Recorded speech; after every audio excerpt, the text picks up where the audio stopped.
नमस्कार. आपण classification of एलिमेंट्सचा next part बघतो आहे. याच्या पहिले part 1, part 2, part 3, I think part 4 पण झालेला आहे.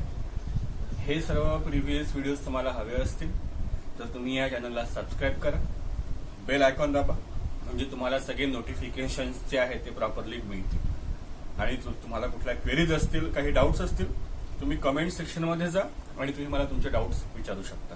ठीक आहे. तर मागच्या क्लासमध्ये आपण पाहिलं होतं की त्याच्यामध्ये मेंडेलिव्हचा पिरियॉडिक टेबल जो आहे तो मोस्लेनी सगळ्या एलिमेंट्सला by increasing order of their atomic नंबर्सनी अरेंज केलं आणि त्याच्या सगळे जे डीमेरिट्स त्याचे होते, त्याच्या सगळ्या ज्या चुका होत्या, त्रुटी होत्या, त्या त्यांनी कव्हरअप केल्या आणि मॉडर्न पिरियॉडिक टेबल बनवला, long form of the periodic table बनवला. मॉडर्न पिरियॉडिक लॉ त्यांनी सांगितला that properties of the elements are periodic function of their atomic number. त्याचं आपण स्ट्रक्चर बघितलं होतं की कशा पद्धतीने त्याच्यामध्ये ग्रुप्स आणि पिरियड्स आहे. टोटल 1 एलिमेंट्स त्या ब्लॉक्समध्ये कव्हरअप झाले. SPDF असे 4 ब्लॉक्समध्ये ते एलिमेंट्स क्लासिफाय झाले. हे आपण मागच्या क्लासमध्ये पाहिलं होतं. Next, modern periodic table and electronic configuration of elements. Within a period, the neighboring elements differ slightly in their properties, while distant elements differ widely in their properties. Elements in the same group show similarity and gradation in their properties. These characteristics of the groups or periods in the modern periodic tables are because of the electronic configuration of element, and it is the electronic configuration of element which decides the group and the period in which is to be placed. आता जे elements जवळजवळ आहेत त्यांच्या काही properties सारख्या होत्या आणि जे खूप जास्त दूर आहेत त्यांच्या प्रॉपर्टीज ह्या टोटली त्यापेक्षा डिफरंट होत्या. हे जे काही ग्रॅडेशन्स होतं प्रॉपर्टीज मधलं ग्रुप वाईज किंवा पिरियड वाईज, हे कशामुळे झालं? Because of the electronic configuration of elements. एलिमेंट्सचं त्यांचं जे इलेक्ट्रॉनिक कॉन्फिगरेशन आहे यामुळे हे सगळं झालं. तर ते कसं आता तर ते आपण पाहणार आहे त्याच्यामध्ये. The characteristics of the groups and periods in the periodic table are understood by the comparison of the properties of the element. Various properties of all elements in the group shows similarity and gradation. वेगवेगळे जे groups आहेत त्यांच्यामध्ये काहींमध्ये similarity आणि काहींमध्ये ग्रेडेशन्स होतं. However, the properties of elements change slowly while going from one end to other. म्हणजे left to right जाताना किंवा top मधून बॉटम कडे येताना याच्यामध्ये यांच्या प्रॉपर्टीजमध्ये, एलिमेंट्सच्या प्रॉपर्टीजमध्ये स्लाइटली काही डिफरन्स क्रिएट झाला. Groups and electronic configuration. You will find that the number of valence electrons in all elements from the group 1, that is the family of alkali metal, is same. Similarly, if you look at the element from another group, you will find the number of their valence electrons is to be same. For example, elements beryllium, magnesium, calcium belong the group 2, that is family of alkaline earth metal. There are 2 electrons in the outermost shell. Similarly, there are 7 electrons in the outermost shell of the elements such as fluorine, chlorine, bromine. Fluorine of the group 17. Same group मध्ये जे elements आहे त्यांचं जर electronic configuration तुम्ही पाहिलं तर ते ज्या ग्रुपमध्ये आहे त्या ग्रुप नंबर एवढाच त्यांचे एलिमेंट्स त्यांच्या लास्ट ऑर्बिटमध्ये असतात. सेकंड ग्रुपमध्ये असेल तर 2. जसं त्यांनी एक्झाम्पल दिलेलं आपल्याला की beryllium, magnesium, calcium these are belonging to the group 2. ठीक आहे. आणि त्याचप्रमाणे फ्लोरिन, क्लोरिन हे एका ग्रुपमधले आहेत तर यांचे व्हॅलेन्स इलेक्ट्रॉन जे आहेत ते सेम राहतील. While going from top to bottom within any group, one electronic shell gets added at a time. जर तुम्ही टॉप कडून बॉटम कडे याल तर एक एक इलेक्ट्रॉनिक शेल जे आहे ते तुम्हाला त्याच्यामध्ये ऍड होताना दिसेल. Then while going from top to bottom with any group, one electronic shell gets added at a time. From this we can say that the electronic configuration of outermost shell is characteristic of a particular group. Suppose एक एक shell add होत चाललेला आहे top मधून bottom कडे येताना. मी तुम्हाला explain करतो ते कसं. जसं बघा, हायड्रोजन कॉन्फिगरेशन 2-1. देन सोडियमचा ॲटॉमिक नंबर 11, कॉन्फिगरेशन 281. ओके. तर इथे बघा 1, 2-1, 281 एक एक शेल ऍड होत चालला. तर हा जो एक एक शेल ऍड होत चाललेला आहे म्हणजे नक्कीच इलेक्ट्रॉनिक कॉन्फिगरेशन जो आहे यामुळे याच्या ग्रुप मध्ये आहे सिमिलॅरिटी आणि ग्रॅडेशनसाठी जे आपल्याला पिरियडिक टेबलमध्ये दिसतं.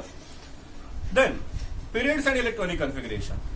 You will find that the number of valence electrons different in these elements, however the number of shells is same. You will also find that same period मध्ये जे एलिमेंट्स आहे त्यांच्यामध्ये नंबर ऑफ शेल्स, जसं third row element आहे SClAr, that is sodium 11, 12, 13, 14, 15, 16, 17, 18. These are the atomic numbers. Sodium, magnesium, aluminum, silicon, phosphorus, sulfur, chlorine and argon. Electronic configuration is 281, then 282, 283 up to 288. जसं तुम्ही बघताय इथे याच्यामध्ये प्रत्येकामध्ये 3-3 शेल आहे. फक्त लास्ट आउटर मोस्ट शेल जे आहे याच्यामध्ये जो इलेक्ट्रॉनचा नंबर आहे तो व्हॅरी होतो आहे 1, 2, 3 कंटिन्यू करून तो पूर्ण 8 पर्यंत. So atomic number increases by 1 at a time and the number of valence electron also increases by 1 at a time. So we can say that the elements with the same number shells occupied the electrons belonging to the same period. The elements in the second period, namely lithium, beryllium, boron, carbon, nitrogen, oxygen, chlorine, और third row element जे तुम्हाला मी आता सांगितलं जसं second row मध्ये के आणि L shell complete आहे कारण तो सेकंड पिरियड आहे म्हणजे 2 शेल कम्प्लिटली फिल्ड आहे. K and L 2 shell completely नाही 2 शेल फिल्ड आहे त्याच्यामध्ये. थर्ड रो मध्ये असेल तर 3 शेल, फोर्थ रो असेल तर फोर्थ पिरियड असेल तर त्याच्यामध्ये 4 शेल. म्हणजे जो पिरियडचा नंबर आहे तेवढे शेल्स त्या एलिमेंटचे काय असतात त्याच्यामध्ये इलेक्ट्रॉन्स त्यामध्ये भरलेले असतात. So in the modern periodic table electrons are filled in the same shell while going along from left to right. जसं जसं आपण लेफ्ट टू राईट जातो इलेक्ट्रॉन्सचा नंबर त्यामध्ये काय होत जातो वाढत जातो, इन्क्रीज होत जातो. जसं आपण आता बघितलं की थर्ड रो एलिमेंटमध्ये एक इलेक्ट्रॉन इन्क्रीज होत होता. नंबर ऑफ शेल तेवढेच आहे 3, फक्त एक इलेक्ट्रॉन फक्त इन्क्रीज होतो आहे.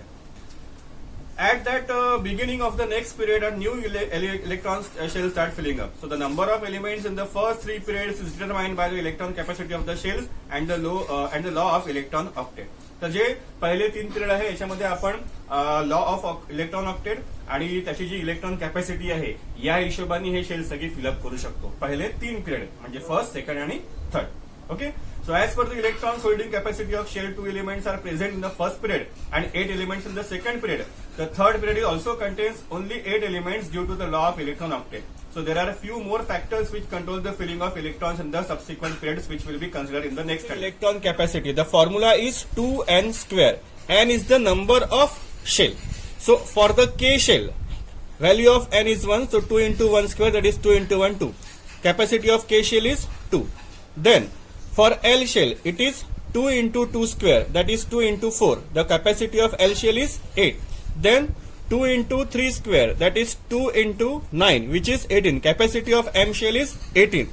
Then 2 into 4 square, which is 2 into 16, that is 32. Capacity of N shell is 32.